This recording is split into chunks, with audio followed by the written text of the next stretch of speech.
Man, did you see those headlines that came out this morning? You had OPEC headlines, Iranian headlines. Let's get into it this week in oil. Hey, I'm Aaron Kildock coming at you with 30 years of experience in oil trading and analytics, and I'm here to elevate your understanding of the oil markets. So let's get into it this week in oil. All right, let's see what we have in the chart pack this week. We're going to start off with some headlines. As I mentioned, kind of a quiet week. For most of the week, it was a short week with Memorial Day cut in there, but then Friday and Saturday, man, we got a bunch of headlines. So, sort of as expected, as we talked about on our last episode, which I'll link to up here, the OPEC 8 have agreed to increase production by 411,000 barrels per day. Again, as I told you last time, that was sort of the baked in scenario that the market was looking at. So that did come to pass. They didn't really say what's going to happen after that. I'll show you that in a few minutes here, but for now, just know that they've increased. June over May is supposed to be an increase of 411, then an additional 411 going into July. So just a massive increase in what they're saying their top level is. Does that mean more oil on the market? Not necessarily. We'll get into it here in a minute. They also said, and this is directly from the OPEC website, from their news portion of their website, that OPEC, the 8, confirmed the intention to fully compensate for any overproduced volume since 2024. So again, yeah, it's kind of maybe 2 steps forward, 1 step back a little bit in terms of how they're seeing their production and their overproduction going. So maybe more importantly, because the OPEC the OPEC meeting came in sort of in line with expectations, probably the more important thing this morning is all the Iranian headlines that are out. So the International Atomic Energy Agency saw a huge increase in enriched uranium stockpiles. I think they said they're up to 905 kilograms now of highly enriched uranium, enough to make 10 bombs. It would still need further refining. U.S. State Department making comments that that would take an additional 2 weeks for that further refining to happen. So it's not great. We'll see what happens. Netanyahu's office, Benjamin Netanyahu, the Prime Minister of Israel, quotes from his office saying, they're calling on the international community to act now to stop Iran. President Trump said on Friday Iran cannot have nuclear weapons. He said nuclear weapon. I'm thinking plural from the 10 bombs here. President Trump said Iran still wants to make a deal. They don't want to get blown up. So maybe what that's coming from is that this seems to be Iran's modus operandi, that anytime they start talking seriously about the nuclear program within Iran to make some sort of concessions with the West or some sort of deal with the West, in this case it would be President Trump trying to negotiate something, they seem to ramp up. They want to get right up to that line of, look, we're very close to having a nuclear bomb, but not actually going over it. I've got another video that I just recorded that goes into more detail. And again, I'll post that here as well, that just sort of deals with this issue of what Iran's doing and what might be the impacts from that. So go watch that right after you're done watching this, but watch this all the way through. So those are the big headlines right there. I would think that these Iranian headlines are probably more bearish than the OPEC headlines are bearish, if that makes sense, especially because the OPEC headlines came in roughly in line with expectations. And the Iranian stuff is maybe a little bit more of a surprise. It probably should have been on the back burner, probably something we should have been thinking about. But now that we actually have numbers to worry about and headlines going back and forth, it's probably more bullish than anything for futures prices. So as I mentioned during the week, it was kind of a slow week. We kind of ground lower. This is a weekly chart from the CME. Kind of ground lower, still within this overall range. I think that we'll probably be in for a little while here again. Well, maybe these headlines are enough to pop us out, in which case we could get, worst case scenario without any bombs flying, without any attacks going on. Maybe we make our way back up into the sort of the mid to high 60 level. We'll see. Obviously, if bombs start flying, that's a different scenario, and it's probably pretty bullish. But for right now, it looks like we're still stuck in this range. It'll be interesting to see how the market opens up on Sunday night in reaction to these Iranian headlines. The data for March came out, and as I mentioned, I think I mentioned this previously on this channel, you get weekly data from the Energy Agency Administration, Energy Information Administration, the U.S., the DOE. You get weekly data coming out, and it's pretty good. There's some assumptions made. There's some calculations. They sound like the demand numbers are calculated, that sort of thing. The monthly data is more robust. The DOE go through and much more thoroughly trace down the numbers, see where things actually went, that sort of thing. So the more reliable data is the monthly data. Of course, on May 30th, the last day of May, they just released the numbers for March, so they're in a couple months of arrears now. But so I think it's worth going back and looking at them, even though it's not sort of the latest sort of weekly news, like latest up-to-date news. But I think there's a lot going on here that we need to talk about. NGL production, crude plus NGL production up really large in the month of March. Again, prices, if we kind of go back here just for a second and look at what prices were doing back in March. So we were still, sort of in the, right under $70 per barrel range. It's actually a pretty decent range for U.S. producers, maybe a little bit lower than they would like, but again, in a decent position there. But we saw a huge increase in NGL production in the month of March, sort of a modest increase in crude oil production. It really seemed more, it was ironically more the transfers from NGLs into crude oil, so maybe the condensate finding its way into the crude oil, than it was crude oil itself increasing. So keep that in. So that sort of, I left them here as additive. NGLs plus crude oil, so you can see what's going on. You can see the change that we've made since 2019. So I've got 2019 and all these charts here, so you can sort of see what's going on. NGL demand has been very robust. It does have sort of this seasonal decline. So again, with things like propane, a decent amount of the U.S. still burns propane in the wintertime for heat. As we come out of the winter, you can see that demand start to decline again and reach sort of lows in the middle of the summertime. What should be sort of more structural is NGL demand to make plastics eventually. So as our capability increases to do that, that should give us additional increases sort of year on year in that demand figure additive to the heating element of NGL demand. Total liquids demand, we're actually right sort of just above year ago type levels and just below 2019 type levels. If you look at just the transportation demand, so it's gasoline, jet, and diesel fuel all mixed together here, same sort of thing. We're not too far above year ago type levels, but we're pretty far off of 2019.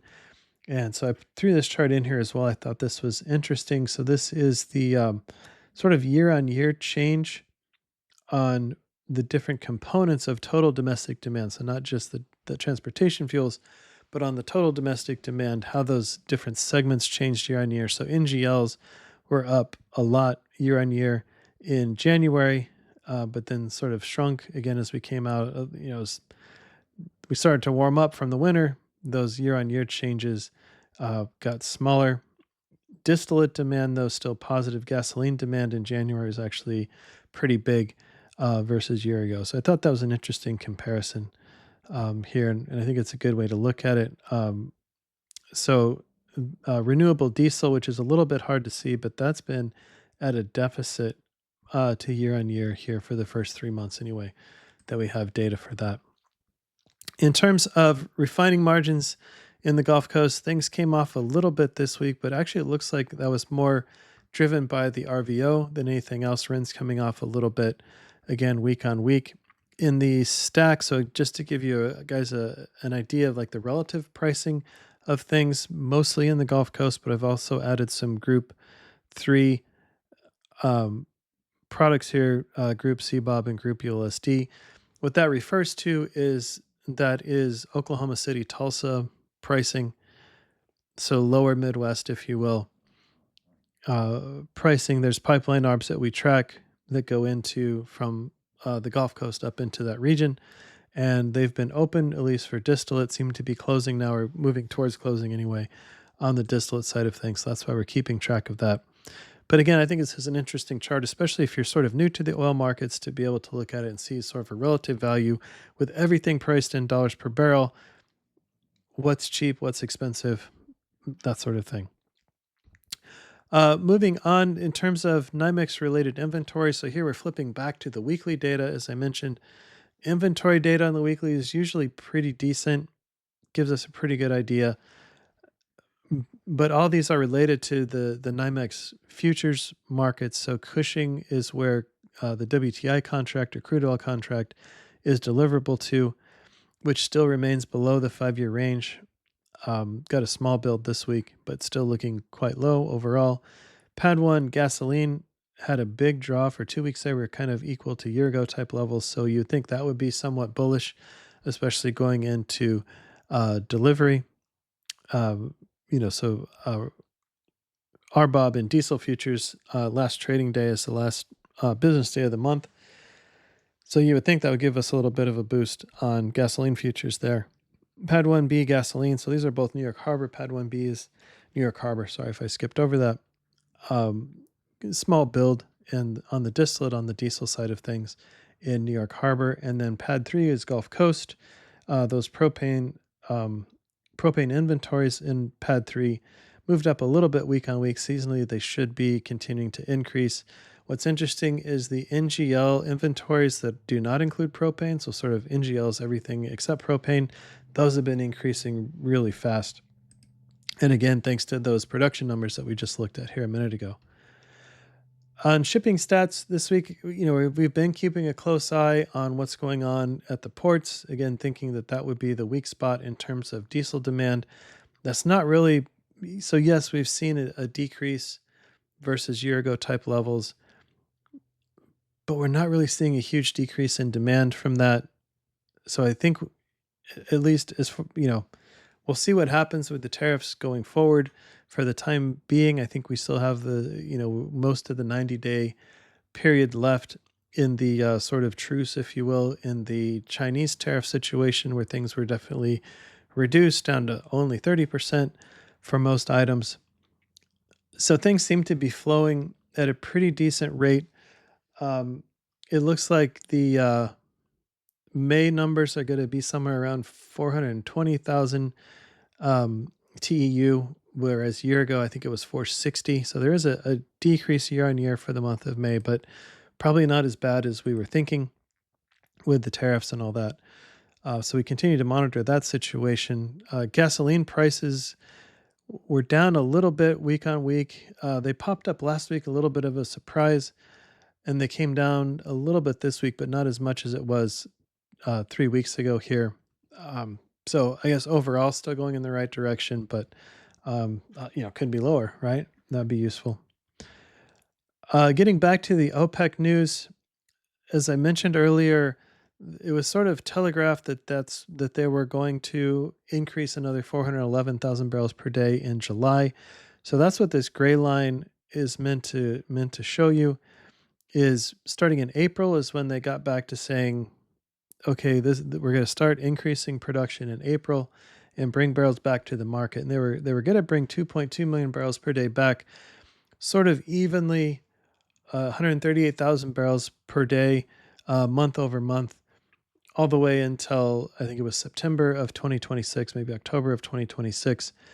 But they've really escalated that in the last 2 months, as I mentioned in the intro here. So in the month of June, they decided that they would increase production 411,000 barrels per day over May. And then now with the headlines this morning, they've decided to increase July another 411,000 barrels per day over the June numbers. So 822,000 barrel per day increase. If you go all the way back to the beginning, you're close. I think it's 960,000 barrels per day. increase since they've been talking about bringing barrels back to the market. This blue line is the OPEC production levels that are reported by OPEC. It's the secondary sources, but that's the numbers that are in the OPEC data packs that they send out. The monthly oil market reports that they put out. The problem is, if you look at the ship tracking data, companies like Petrologistics, they have production levels even higher than what the secondary sources are saying. And so again, as to not give away Petrologistics information, but to let you know the sort of the scope of what's going on, I've given you the where Petrologistics thinks that production are for the OPEC 8 plus versus this blue line here. So almost 10% over in the month of March from where they should be. So pretty significant numbers. We'll see how this works out. Again, a lot of this, in my mind, a lot of this increase is just to legitimize this overproduction. If you recall, in the headlines portion of this video, we talked about the little portion of the OPEC news saying that they were still trying to rein in overproduction. They still had a plan to sort of bring back overproduction since January 2024. Well, why are they talking about overproduction, right? If they're ramping up their targets, maybe because they don't completely believe their own secondary sources themselves. I don't know. So maybe all they're doing here by increasing production is just sort of legitimizing a lot of the overproduction that's already going on. Obviously, the market's still able to absorb those sort of barrels, at least to an extent. So what I did, and so in the press release that they had this morning, all they said was they're going to increase the July numbers 411 versus June. They didn't really talk about what was going to happen after that, other than to say when the next meeting would be, which is July 6th, I believe is what they said. So what I did here is just increase, kind of reverting back to the original plan of 137,000 barrel per day increase month over month. So that's what the balance of this line is. But anyway, would get us up to pretty close to 32.5 million barrels per day from OPEC's perspective, using their secondary source type numbers. So if that were to continue, and again, the second half of this chart, second half of this OPEC increase number is just sort of my conjecture. They might well, bring stuff back off the market. And I've talked about that before, meaning that if you're going to increase production, the good time to do it is into the summertime. And then once you get past peak demand season, maybe they should bring that back a little bit, even if it's all just about perspective, even if they continue to sort of overproduce, but they talk about how they're going to take barrels off the market sort of thing. And maybe they do take some, or Saudi does take some barrels off the market sort of thing. Again, it's all about perspective and how the market perceives the balance. And then that keeps the market from selling off too much as we go into sort of minimal demand season in the fall with refinery turnarounds and that sort of thing. The reason I phrased it that way is if you look at OECD crude stocks, and some of this is from the last report that we did last week, but again, I think it's still worthy to keep in front of our eyes here to see what's going on. We have seen OECD stocks increase, and again, these numbers are coming from the OPEC data packs themselves, these blue columns anyway. The production levels, again, I'm getting this from Petrologistics, but turning it into a month-on-month change sort of thing. So you can see how they sort of were able to manage. They reduced production in December and in January, and sure enough, inventories came down, bounced a little bit back up in January. And then as they increased production going into the first quarter, OECD inventories did indeed swell. That's a little bit of a concern. When I said before that they're legitimizing production because the market's absorbing it, maybe that needs to be taken with a little grain of salt. We need to keep a close eye on what OECD stocks do going forward. Again, demand should start to kick in April and May, and hopefully we don't continue to increase inventories. Otherwise, OPEC will have to back off. Well, one solution would be for OPEC to back off and say, yeah, we got too aggressive. We're taking some barrels back off the market now. But again, that would be, we're already probably into August or September production barrels that they're talking about by the time they come to that realization, if that makes sense. So we definitely need to be keeping a close eye on what's going on there. So here's a summary for you of all the things we sort of talked about. If you want to go back through it, or you're just looking in the presentation for where to land here, I'll also put timestamps in the description as well if you want to go through and see where the different slides land. But so hope that maybe clears some things up for you, brings those headlines into the foreground as we start the new week. Again, I would think with those Iranian headlines, probably overshadow any bearish overtones from the OPEC numbers, and we probably bounce higher. But I think the Sunday open will be pretty interesting to see exactly how excited the market gets about this. So have a good week, everybody, and we'll talk to you later. Bye.